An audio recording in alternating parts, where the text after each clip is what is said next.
சனாதனம் குறித்து பேசியதற்காக தலைமை நீதிபதி PR கவாய் மீது காலணி வீசப்பட்ட சம்பவம். ஒரு தெய்வீக சக்தி என்னை எழுப்பி நாடு எரிகிறது, நீங்கள் தூங்குறீங்களா என்று கேட்டதாக தாக்குதல் நடத்திய வழக்கறிஞர் ராகேஷ் கிஷோர் பேட்டி.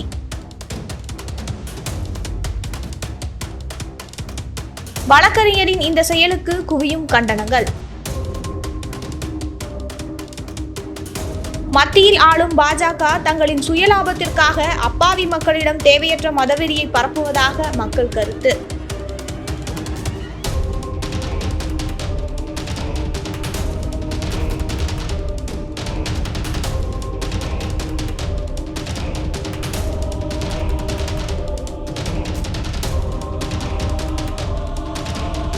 சனாதனம் குறித்து பேசியதற்காக தலைமை நீதிபதி PR கவாய் மீது காலணி வீசப்பட்ட சம்பவம் அதிர்ச்சியை ஏற்படுத்தியுள்ளது. உச்சநீதிமன்றத்தின் தலைமை நீதிபதி PR கவாய் தலைமையிலான அமர்வு வழக்கு நேற்று விசாரணைக்காக கூடியது. அப்போது வழக்கறிஞர் ராகேஷ் கிஷோர் தனது காலணியை கழற்றி தலைமை நீதிபதி PR கவாயை நோக்கி வீசியுள்ளார். ஆனால் அது அவர் மீது படவில்லை என கூறப்படுகிறது. இதையடுத்து அவர் போலீசாரிடம் ஒப்படைக்கப்பட்டார். விசாரணைக்கு பிறகு போலீசார் வழக்கறிஞர் ராகேஷ் கிஷோரை விடுவித்தனர். இந்த விசாரணையில் கடந்த மாதம் ராகேஷ் தலால் தாக்கல் செய்த பொதுநல மனுவில் மத்திய பிரதேச மாநிலத்தில் உள்ள ஜவாரியா கோயிலில் சேதமடைந்த நிலையில் உள்ள விஷ்ணு சிலையை மறுநிர்மாணம் செய்ய உத்தரவிட வேண்டும் என கோரியிருந்ததாகவும், இந்த மனுவை விசாரித்த தலைமை நீதிபதி PR கவாய் சிலை நிர்மாணம் பற்றி அந்த தெய்வத்திடமே கேளுங்கள் என கூறி மனுவை தள்ளுபடி செய்தார். இதனால் கோபமடைந்த வழக்கறிஞர் ராகேஷ் கிஷோர் சனாதன தர்மத்தை அவமதிப்பதை சகித்துக் கொள்ள முடியாது என கூறி தலைமை நீதிபதியை தாக்க முயற்சித்திருப்பது தற்போது பேசுபொருளாகி இருக்கிறது. மேலும் இந்த சம்பவத்துக்கு பல அரசியல் கட்சியினரும் தங்களின் கண்டனங்களை தெரிவித்து வருகின்றனர். இந்நிலையில் சுப்ரீம் கோர்ட் தலைமை நீதிபதி மீது தாக்குதல் முயற்சிக்கு தமிழக காங்கிரஸ் தலைவர் செல்வ பெருந்தகை கண்டனம் தெரிவித்துள்ளார்.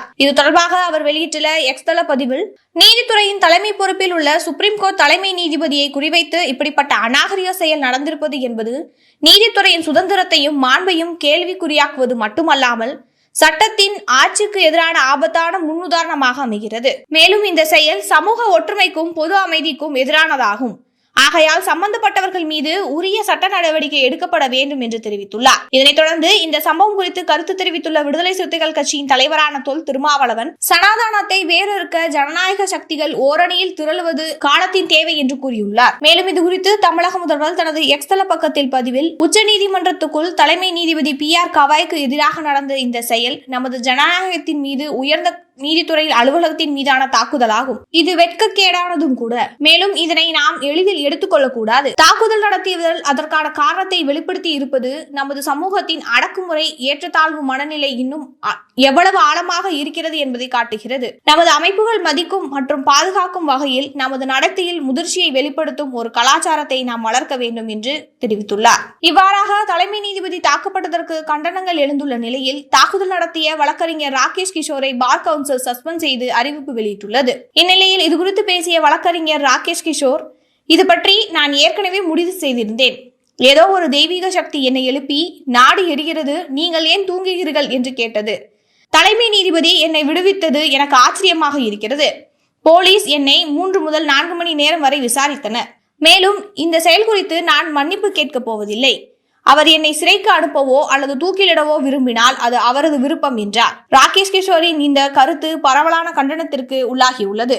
இவை அனைத்தும் ஒரு புறம் இருக்க, சனாதனம் குறித்து பேசியதற்காக தலைமை நீதிபதியே தாக்கப்பட்டிருப்பது இந்தியாவில் அனைத்து இறையாண்மையும் மதிக்கும் குணம் இன்னும் அனைவரிடம் இருக்கிறதா என்ற கேள்வியை நம்முள் எழுப்புகிறது. பாஜக ஆட்சிக்கு வருவதற்கு முன்னால் இது போன்ற நிகழ்வுகள் நடந்ததோ அல்லது கேள்விப்பட்டதோ கூட கிடையாது. முதலில் சனாதனம் என்ற வார்த்தையே இன்று பயன்படுத்தும் அளவுக்கு பாஜக ஆட்சிக்கு வருவதற்கு முன் புழக்கத்தில் இல்லை.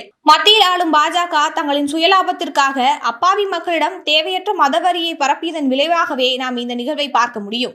நன்கு படித்த, நாட்டின் உயர்ந்த மற்றும் மிக முக்கியமான துறையில் இருக்கும் ஒருவரே சனாதானத்திற்காக இவ்வளவு தூரம் மூளை செலவு செய்யப்பட்டிருக்கும் போது சாதாரண நடுத்தர மக்களின் நிலை என்னவாக இருக்கும் என்பதை நாம் அனுமானிக்க கூட முடியவில்லை. ஆகையால் இந்திய மக்களான நாம் ஒன்றை மற்றும் நினைவில் வைத்துக் கொள்ள வேண்டும். நாம் அனைவரும் இந்தியர்கள் மட்டுமே. இந்தியா அனைத்து இறையாண்மையையும் அரவணைக்கிறது. இங்கு எந்த மதமும் உயர்ந்ததும் அல்ல, எந்த மதமும் தாழ்ந்ததும் அல்ல. அனைவருமே, அனைத்து மதங்களுமே சமம். ஆனால் ஆளும் ஒன்றிய அரசு சனாதானம் என்ற பெயரில் நம்மை பிரித்தாள பார்க்கிறது. ஆகையால் இந்த மதவெறி பிடித்த ஒன்றிய அரசிடமிருந்து நாம் விழிப்பாக இருக்க வேண்டும்.